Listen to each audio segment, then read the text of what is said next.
सभी पत्रकार बंधुओं को नमस्कार। कल देश के सर्वोच्च सदन में भारतीय जनता पार्टी के सांसदों ने मंत्री पीयूष गोयल के नेतृत्व में जो कुछ भी किया वो अत्यंत शर्मनाक है, वो अत्यंत दुर्भाग्यपूर्ण है और सत्ता पक्ष की दबंगई को प्रदर्शित करता है। वो दबंगई क्यों की गई, वो बदसलूकी क्यों की गई, ये बिंदुवार मैं आपको बताना चाहता हूं। समाजवादी पार्टी के सांसद जावेद अली खान एक बिल लेकर आते हैं कि ओबीसी का आरक्षण उनकी जनसंख्या के अनुपात में दिया जाए। यह उनका बिल है, प्राइवेट मेंबर बिल, जिसमें वो मांग कर रहे हैं कि पिछड़े वर्ग की जितनी संख्या है उसके हिसाब से उनको ओबीसी का आरक्षण दिया जाए। इस बिल के आते ही भारतीय जनता पार्टी आग बबूला हो जाती है, भारतीय जनता पार्टी का खून खौलने लगता है। उनको लगता है अरे इस देश के सदन में कैसे ओबीसी के आरक्षण उनकी संख्या के आधार पर दिए जाने पर चर्चा हो सकती है। और इस बौखलाहट में वो क्या करते हैं मैं आपको दिखाना चाहता हूं। कल जो बदसलूकी, जिस तरह की दादागिरी भारतीय जनता पार्टी के सांसदों ने मंत्री पीयूष गोयल के नेतृत्व में किया, कांग्रेस पार्टी के सांसद नीरज डांगी जब बोल रहे थे उस वक्त जो कुछ भी किया, दलित समाज से आने वाले नीरज डांगी के साथ जो किया, मैं समझता हूं वो बीजेपी के पिछड़ा, दलित और आदिवासी विरोधी चेहरे को पूरे देश के सामने उजागर करता है। मैं पूछना और कल अगर सभापति महोदय नहीं होते, अगर चेयरमैन साहब हस्तक्षेप नहीं करते, तो इतना उत्तेजित हो चुके थे बीजेपी वाले और खुद मंत्री पीयूष गोयल कि शायद वो मारपीट भी करते सदन के अंदर। ये तो बीच में चेयरमैन महोदय ने हस्तक्षेप किया, तब जाकर स्थिति किसी तरह से नियंत्रित हो पाई।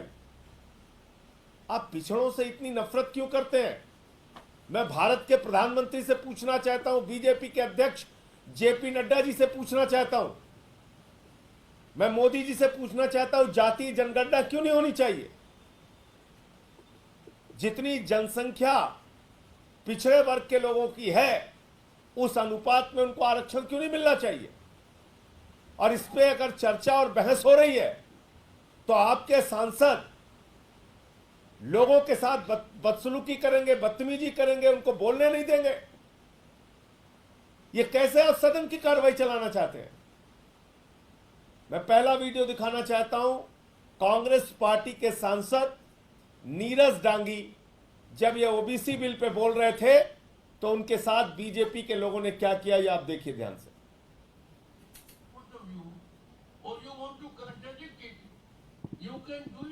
नहीं, एक मिनट 35 सेकंड का एक वीडियो।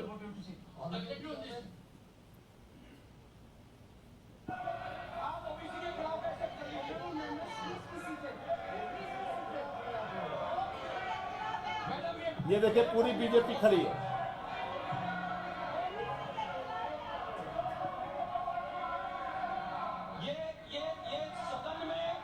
सदन में ओबीसी के खिलाफ है। ये सामने आ गया है। मैं कंटिन्यू करना चाहूंगा मैम। 50% की सीमा को खत्म। ये कांग्रेस के सांसद है नीरज डांगी। आरक्षण शुरू में पिछड़ी जातियों के उत्थान के आधारित जनगणना कराई जानी चाहिए, क्योंकि 30 राज्यों और केंद्र शासित प्रदेशों में पिछड़े वर्ग ये जातीय जनगणना की मांग कर रहे हैं। पहले ही पार कर चुके हैं। भाजपा को ओबीसी ये मैडम को देखिए जो चेयर पे बैठी हैं, वो दूसरों को मना कर रही है बीजेपी सांसदों को कि आप लोग बैठ जाइए, वो नहीं सुन रहे उनकी बात। उन्हें बोलना है, इसलिए केंद्र सरकार ने सामान्य वर्ग को आरक्षण देने की अब ये हाउस एजन हो गया, स्थगित हुआ। ये पहला वीडियो, एक मिनट रोक दीजिए। पहला वीडियो आपने देखा, चेयर पे जो मैडम बैठी हुई हैं वो लगातार बीजेपी सांसदों को रोक रही हैं। कांग्रेस पार्टी के सांसद Neeraj Dangi OBC bill pay बोल रहे हैं, जो खुद दलित समाज से आते हैं। पूरी बीजेपी लग के उनको बोलने नहीं दे रही है, पूरी बीजेपी। और मैडम चेयरमैन को, जो वाइस चेयरमैन जो बैठी हुई थी, उनको हाउस एडजर्न करना पड़ा 1 घंटे के लिए। अब दूसरा, पीयूष गोयल जो मंत्री हैं, उनकी गलत बयानी देखिए आप।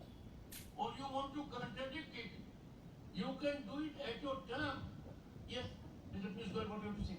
Exactly on this. Sir, I just saw on my Twitter handle a tweet by Honorable Member Shri Sanjay Singh Ji, in which he is making an allegation that BJP is against, amongst others, Adivasis.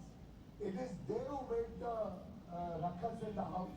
It is they who insulted a lady who was sitting in the chair, who comes from the Adivasi, ये मंत्री, एक minute, ये मंत्री जी का, इनकी गलत बयानी आपने देख ली। ये कह रहे हैं कि विपक्ष के लोगों ने रकस क्रिएट किया, जबकि आपके सामने मैंने वीडियो दिखाया, पूरी की पूरी बीजेपी खड़ी थी जब कांग्रेस पार्टी के सांसद ओबीसी बिल पे बोल रहे थे। और मैंने इसको लेकर ट्वीट किया कि ओबीसी आरक्षण के मुद्दे पर सदन में चर्चा हो रही थी। मैं अपना ट्वीट भी पढ़ देता हूं कि मैंने ट्वीट क्या किया था। और उसमें बीजेपी के सांसदों ने चर्चा होने नहीं दिया, चर्चा को रोकने का काम किया। और इस ट्वीट पे मंत्री जी आग बबूला होके ऐसे बोल रहे हैं, और इनके पीछे पूरी की पूरी बीजेपी खड़ी होके फिर मेरे साथ उन्होंने जो किया मैं आपको बता रहा हूं। राज्यसभा में मोदी सरकार का पिछड़ा वर्ग विरोधी चरित्र सामने आया। सपा सांसद जावेद अली खान के पिछड़ों की संख्या के आधार पर आरक्षण दिए जाने के प्राइवेट मेंबर बिल पर बीजेपी ने खूब हंगामा किया और सदन स्थगित करा दिया। बीजेपी पिछड़ों, दलितों, आदिवासियों के खिलाफ हमेशा थी, हमेशा रहेगी। ये ट्वीट मैंने किया। और क्यों किया, ये भी आपको दिखाया कि नीरज डांगी जो दलित समाज से सांसद हैं, कांग्रेस पार्टी के सांसद हैं, ओबीसी बिल पे बोल रहे हैं, उनको बोलने नहीं दिया। मैडम वाइस चेयरमैन जो बैठी हैं चेयर के ऊपर, जो आदिवासी समाज से हैं, वो बार बार रोक रही है बीजेपी के लोगों को, please be seated, please be seated. उनकी बात नहीं सुने, उनको अपमानित किया। हाउस एडजर्न होना पड़ा 1 घंटे के लिए। उसके बाद झूठा एलिगेशन मंत्री मेरे ऊपर लगा रहे हैं कि ये ट्वीट इन्होंने गलत किया। और तब सारी की सारी बीजेपी ऐसे खड़े होकर चिल्लाने लगी, ऐसे टूट पड़ी जैसे अगर चेयरमैन महोदय वहां नहीं होते तो शायद मेरे साथ मारपीट करने के लिए आ जाते वहां, सदन के अंदर ही। इनके एक सांसद पीछे से कई सांसदों चीखने चिल्लाने लगे, फिर एक सांसद कह रहे हैं इनको जेल भेजना है, जेल भेजना है। तो मैं भाजपाइयों से कहना चाहता हूं, ये जेल, लाठी, मुकदमा, ये डर किसी और को दिखाना और अपने आकाओं को भी बता देना, कोई हम लोग जेल, लाठी, मुकदमा से डरने वाले नहीं है। पिछड़ों के हक की जहां बात होगी, दलितों के हक की बात जहां होगी, आदिवासियों के हक की जहां बात होगी, अल्पसंख्यकों के हक की जहां बात होगी, वंचितों के हक की जहां बात होगी, वहां बोलेंगे। एक नहीं 1000 बार बोलेंगे। यह आम आदमी पार्टी बनी है समाज के कमजोर वर्गों के लिए आवाज उठाने के लिए। आप हमारा गला दबाने की कोशिश करेंगे, वहां पे हमको बोलने नहीं देंगे। तो फिर मैंने अंत में जो बोला है वो मैं आपको दिखा रहा हूं। धन्यवाद मान्यवर। इस सदन की कार्रवाई के बारे में सत्ता पक्ष के लोग, विपक्ष के लोग ट्वीट करते हैं, अब देख लीजिए सर, आपने अलाउ किया, वो बोल रहे थे, मैं चुपचाप सुना सर। ट्वीट करते हैं, प्लीज हमारे एक साथी ने, anyone interrupts हमारे एक साथी ने यहां पर ओबीसी आरक्षण जनसंख्या के आधार पर दिया जाए, ये बहस, ये आपको बोल रहा हूं सर, वो बहस में हिस्सा ले रहे थे नीरज जागी जी, सब लोगों ने रोका सर। सर एक मिनट सर, सर एक मिनट सर, सर हाउस क्यों एडजर्न हुआ? सर एक मिनट, एक मिनट सर, हाउस, सर मुझे आपने 2 मिनट का टाइम दिया, प्लीज 2 मिनट का सर टाइम दिया, मुझे अपनी बात कहने दिया। इन लोगों ने रोका, हाउस एडजर्न हुआ सर। अगर रोका नहीं तो हाउस एडजर्न क्यों हुआ? आपने रोका, मैंने उसको ट्वीट कर दिया, मंत्री जी नाराज हो रहे, इतने लोग इनके पीछे खड़े होके हमको धमका रहे, हम धमकियों से डरने वाले लोग नहीं है। आप जेल भेजने की धमकी दे रहे, आपके सामने सर, उधर से कह रहे इनको जेल में भेजा जाएगा। अरे भेजो जेल में, जेल में भेजना चाहते हो भेजो। ये वाजपेयी जी हमारे राज्यसभा पे कह रहे इनको जेल में भेजा जाएगा। अरे भेजो जेल में, जेल से कौन डरता है? किसको डरा रहे हो आप जेल से भाई? आप भेजिए जेल में। सर यही सदन से जेल भेज दीजिए सर, सदन से जेल भेज दीजिए, जेल से डराइए मत, मैं सीधे कह रहा हूं, सदन से जेल भेज दीजिए। आप सरकार में, सत्ता में, आप जेल भेजना चाहते हो, आप लोग चिल्ला रहे जेल भेजेंगे, जेल भेजेगा, यही से भेजिए। ओके अगर नीरज जी, मिस्टर नीरज गांधी प्लीज अंतिम ओके अंतिम लाइन मैं सिर्फ ये कहना चाहता हूं, ये मेरी प्रबल धारणा है भारतीय जनता पार्टी के बारे में कि वो दलितों, पिछड़ों, आदिवासियों की विरोधी है। बस बंद करिए। तो ये घटनाक्रम पूरी तरीके से हुआ, और मैं फिर दोहरा रहा हूं, भारतीय जनता पार्टी दलितों, पिछड़ों, आदिवासियों, अल्पसंख्यकों, मुसलमानों, ईसाइयों, सिखों की विरोधी है। ये किसी के सगे नहीं है। और अगर ये ओबीसी का आरक्षण बिल आया है और भारतीय जनता पार्टी की नीयत साफ है, तो इस बिल के वो पास करें। क्यों विरोध कर रहे हैं इस बिल का? अगर बीजेपी की नीयत ठीक है, आप हमको जेल में भेजना चाहते हैं भेजिए, फांसी चढ़ाना चाहते हैं चढ़ाइए, लाठी चलाना चाहते हैं चलाइए, लेकिन ये बिल देश के पिछड़े वर्ग के लोगों के हित में है। और इस बिल का समर्थन एक नहीं 1000 बार करेंगे। और हमारे किसी भी साथी सांसद को, भाजपाइयों को कान खोलकर सुन लेना चाहिए, जब तक मैं सदन के अंदर हूं, हमारे किसी भी विपक्षी सांसद को, चाहे वह कांग्रेस पार्टी का हो, चाहे वह समाजवादी पार्टी का हो, सीपीएम का हो, सीपीआई का हो, आरजेडी का हो, शरद पवार जी की पार्टी का हो, या शिवसेना का हो, या टीएमसी का हो, किसी भी पार्टी के सांसद को या डीएमके का हो, रोक टोक करोगे, जबरदस्ती करोगे, तो उसके खिलाफ बोलूंगा, उसके खिलाफ आवाज उठाऊंगा। और ये बंदर घुड़की हमने बहुत देखी है तुम लोगों की, इसके चक्कर मत पड़ना। अगर तुम्हारी नीयत साफ है, मैं प्रधानमंत्री नरेंद्र मोदी जी से कहना चाहता हूं, मोदी जी, अगर आपकी पार्टी की और आपकी नीयत साफ है, तो इससे बढ़िया और अच्छा बिल कोई नहीं आ सकता। इस बिल को पास कीजिए, आप इसको पास कीजिए। जनसंख्या के आधार पर ओबीसी का आरक्षण होना चाहिए। कराइए देश के अंदर जातीय जनगणना, पता कीजिए कितने ओबीसी समाज के लोग हैं, और उसके आधार पर आप आरक्षण पास कीजिए। इस बिल का विरोध करके भारतीय जनता पार्टी ने अपने काले चेहरे को पूरे देश के सामने बेनकाब किया है। ये दिखाया है कि किस तरीके से वो एक इतने शानदार और अच्छे बिल का विरोध करने के लिए आमादा हैं, जो पिछड़े समाज के हक में है। कब से लड़ाई लड़ी जा रही है इसकी, कब से आवाज उठाई जा रही है।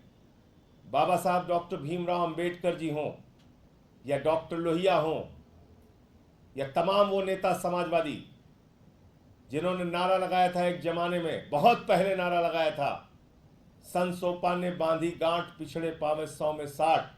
1931 के बाद आपने जातीय जनगणना नहीं कराई। बताइए कैसे पता चलेगा किस वर्ग की कितनी संख्या है, कितनी हिस्सेदारी होनी चाहिए? और इस बिल का खुलेआम बेनकाब हो गई है बीजेपी, खुलेआम विरोध कर रही है सदन के अंदर। मैंने आपको ये पूरा मामला दिखा दिया। अब आपको कुछ आंकड़े बताना चाहता हूं जो आपकी जानकारी के लिए बहुत जरूरी है। ये भारत सरकार का रिप्लाई है।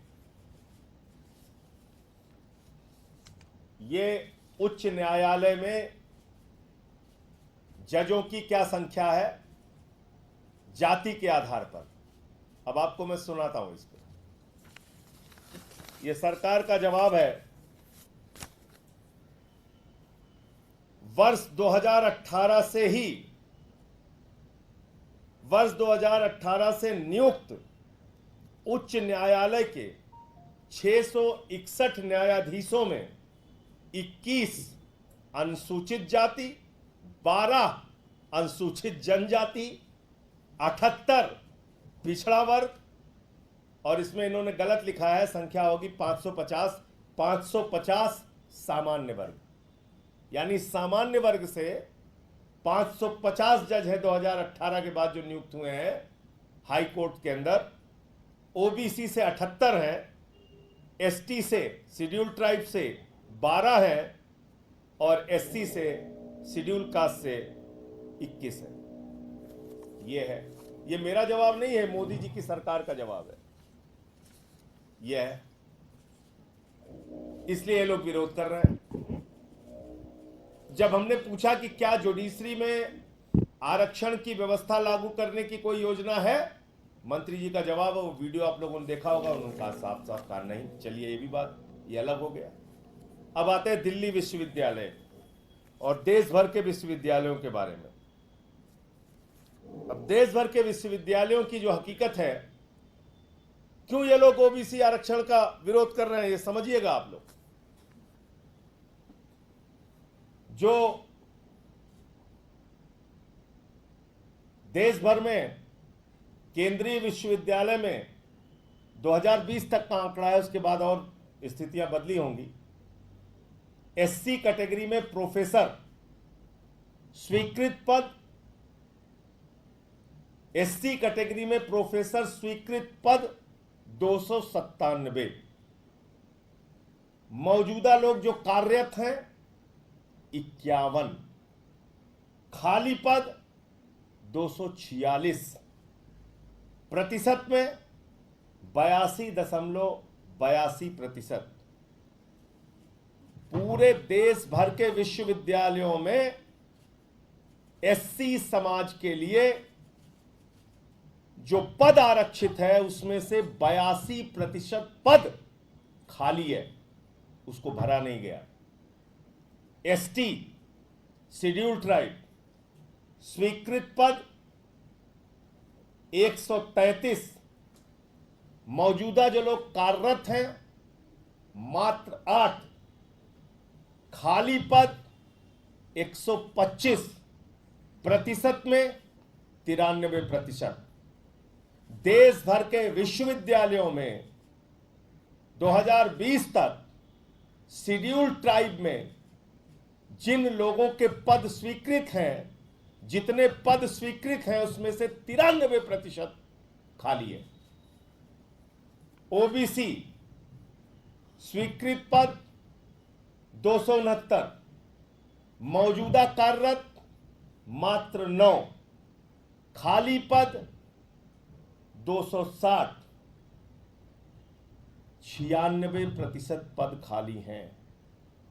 ओबीसी में क्यों विरोध कर रहे हैं इस बिल का? ये लोग क्यों विरोध कर रहे हैं? भाजपा वाले ओबीसी में, पिछड़ा वर्ग में स्वीकृत पद 269 है, जो कार्यरत है उनकी संख्या 9 है, 260 पद खाली हैं, लगभग 96% पद खाली हैं। अब बात करते हैं पीडब्ल्यूडी, कैटेगरी डिसेबल्ड, स्वीकृत पद 70 है, जो मौजूदा कार्यरत लोग हैं वो 10 हैं और खाली पद की संख्या है 60, यानी कि उनका भी, जो दिव्यांग है उनका भी 85.71% पद खाली पड़ा हुआ है।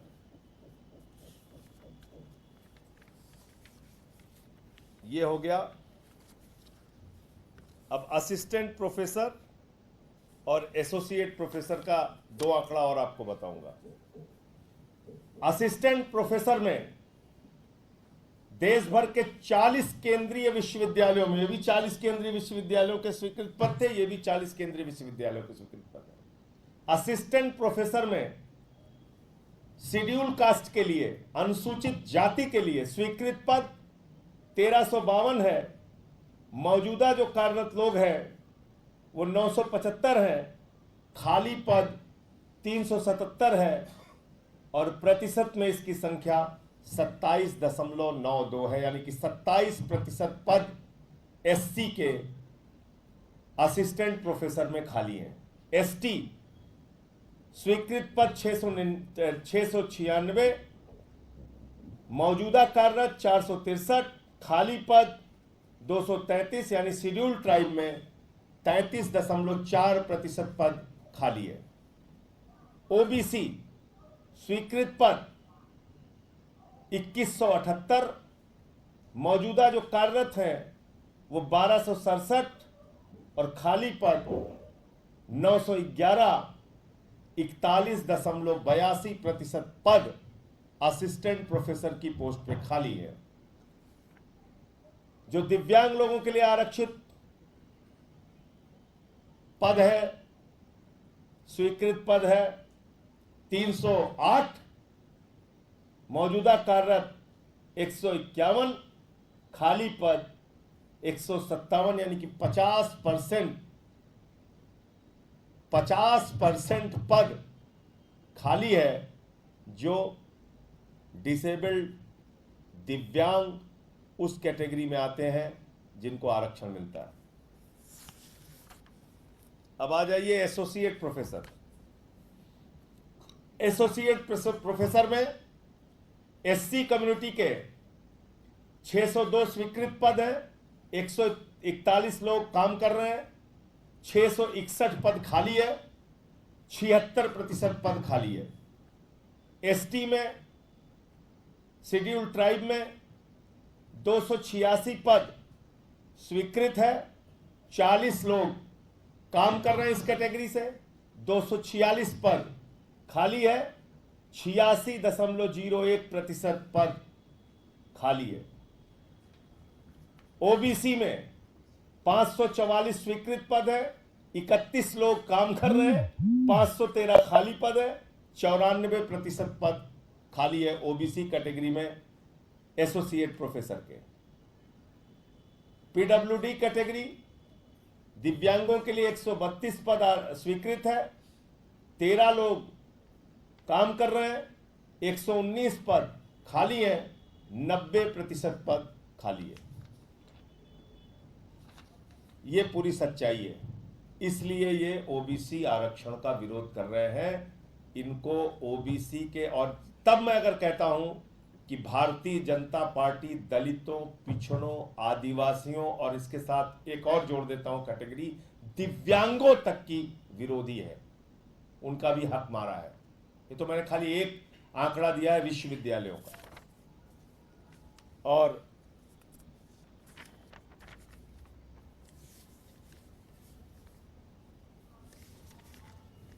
ये सारा कुछ डिटेल आरटीआई के जरिए जो मिला है वो है सामने, वो भी आपको उपलब्ध करा दिया जाएगा। तो मेरा सिर्फ ये कहना है, भारतीय जनता पार्टी कल पूरे देश के सामने बेनकाब हुई। उन्होंने सदन में इस ओबीसी बिल को, जो संख्या के आधार पर आरक्षण दिए जाने की मांग करता है, जातीय जनगणना कराकर आरक्षण दिए जाने की मांग करता है, उस बिल का विरोध करके पूरे देश के सामने बीजेपी बेनकाब हुई है। ये बातें आपको कहनी थी। और एक जो जानकारी आपको कल हमारे महामंत्री ने दिया होगा, संदीप पाठक जी ने, 30 तारीख को अरविंद केजरीवाल जी की रिहाई की मांग को लेकर और उनकी बीमारी के सवाल को लेकर, जिस तरह से उनको जेल में प्रताड़ित किया जा रहा है और उनकी शुगर लेवल कई बार 50 से नीचे या 50 के आसपास पहुंची, जो खतरनाक स्थिति है। 70 से नीचे, 80 से नीचे ही अगर शुगर जाती है तो वो खतरनाक स्थिति होती है। उनकी शुगर तो कई बार 50 से नीचे जा चुकी है। इन सारे सवालों को लेकर 30 तारीख को जंतर मंतर पे धरना होगा, जिसमें इंडिया गठबंधन के तमाम नेता शामिल होंगे। वो सबसे बातचीत चल रही है। जब पूरी एक लिस्ट बन जाएगी फिर उसके बाद उसकी जानकारी आपको देंगे। एक सवाल और, नीति आयोग की बैठक चल रही है, ममता बनर्जी बैठक छोड़ के बाहर आ गई हैं और उन्होंने मीडिया में जो वक्तव्य दिया है वो पढ़कर आपको सुना रहा हूँ। उन्होंने आरोप लगाया है कि उनको बोलने नहीं दिया गया, 5 मिनट का उन्हें समय दिया गया और उन्होंने कहा है कि अपोजिशन की तरफ से इकलौती सीएम थी और ये अपमानजनक है कि उन्हें बोलने नहीं दिया। नहीं, ये पूरे विपक्ष का अपमान तो करने पे आमादा है ही। ईडी सीबीआई का दुरुपयोग करके सबको जेल में भेजते हैं, जांच एजेंसियों का दुरुपयोग करके जेल में भेजते हैं। तो ममता जी का जो बयान है वो 100% अपनी जगह सही है। और इसीलिए कल भी जब आप लोग पूछ रहे थे तो मैंने आपको ये बात कही थी कि जब संसद में विरोध हुआ कि राज्यों के साथ भेदभाव किया गया है बजट में, कई राज्यों का नाम तक नहीं लिया गया, कोई धन आवंटित नहीं किया गया जिस हिसाब से उनको जरूरत थी, तो ये भेदभाव के खिलाफ जो प्रदर्शन हुआ था उसमें टीएमसी भी शामिल हुई थी। तो ऐसी स्थिति में अगर आज वो गई हैं तो इसके पीछे सच्चाई जानने का उनका मकसद हो सकता है। वो गई, सच्चाई से रूबरू हुई और उन्होंने आके जो वक्तव्य आपके सामने दिया है वो सच्चाई है। संजय जी, हरिद्वार का मामला आया, हालांकि बाद में वो चदरें हटा दी गई। कुछ माइनॉरिटी के जो रिलीजियस जगह है वहाँ पर सफेद पर्दा लगा दिया गया कि स्मूथली और law and order situation disturb ना हो। उसके बाद में हालांकि पुलिस ने हटा दी थी बाय मिस्टेक। देखिए, मुझे समझ में नहीं आता कि बीजेपी के मन में क्यों ये धारणा है कि हिंदू समाज के लोग दूसरे किसी वर्ग के, किसी धर्म के, चाहे वो मुसलमान हो, चाहे सिख हो, चाहे ईसाई हो, उनके धर्म स्थल को हम देख नहीं सकते या उनके सामने से हम गुजर नहीं सकते या उनके सामने से गुजरकर हम कोई अपना प्रयोजन नहीं कर सकते। ऐसा पता नहीं क्यों बीजेपी के लोग सोचते हैं, मुझे नहीं मालूम। मैं सिर्फ ये कहना चाहता हूँ, अब तो सुप्रीम कोर्ट तक ने आपको फटकार लगा दिया। क्यों आप लोग ये करने पे आमादा है? क्यों रोज ऐसी चीज़ें करते हैं? इससे कोई फ़ायदा नहीं है। हिंदुस्तान अलग अलग धर्मों, अलग अलग जातियों, अलग अलग वर्गों से बना हुआ देश है और यहाँ सबको आज़ादी है अपनी उपासना पद्धति के हिसाब से पूजा करने की, इबादत करने की, और उसमें कोई व्यवधान पैदा करना देश के ताने बाने को बिगाड़ने की कार्रवाई है। संजय जी, आप बार बार सरकार के बोलते हैं, लेकिन लल्लन सिंह बोल रहे हैं ये फेविकोल का जोड़ है टीडीपी, जेडीयू और बीजेपी का, और ये टूटेगा।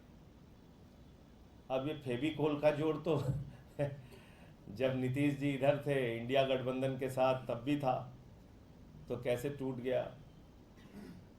कैसे टूट गया? तो ये जोड़ तोड़ चलता रहेगा। मैं तो सिर्फ इतना कहना चाहता हूँ, देखते रहिए।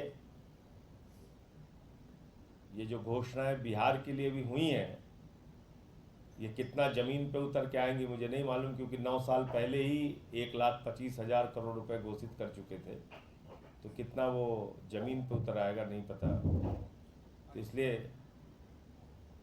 ये फेविकोल का जोड़ जल्दी ही तोड़ मोड़ होगा, आप देखिएगा। योगी आदित्यनाथ ने कल समीक्षा बैठक की, दोनों डिप्टी सीएम उत्तर प्रदेश में। आज देखिए, वो दोनों डिप्टी सीएम की कोई गलती नहीं है। कल से आप लोग बार बार पूछ रहे हैं, मैं बार बार इस बात को दोहरा रहा हूं। ये खेल प्रधानमंत्री नरेंद्र मोदी का है योगी सरकार के खिलाफ। आप लोग क्यों नहीं समझ रहे? ये कतई कोई ऐसी बात नहीं है कि जिसमें योगी आदित्यनाथ के खिलाफ वो दोनों उप मुख्यमंत्री हैं जिसका जिक्र आप कर रहे हैं। उनको जो निर्देश दिया जाता है ऊपर से, वो अपना खेल करते हैं। अखिलेश जी ने कहा था वाईफाई और आपने देखा होगा केजरीवाल साहब पहले ही बोल के गए थे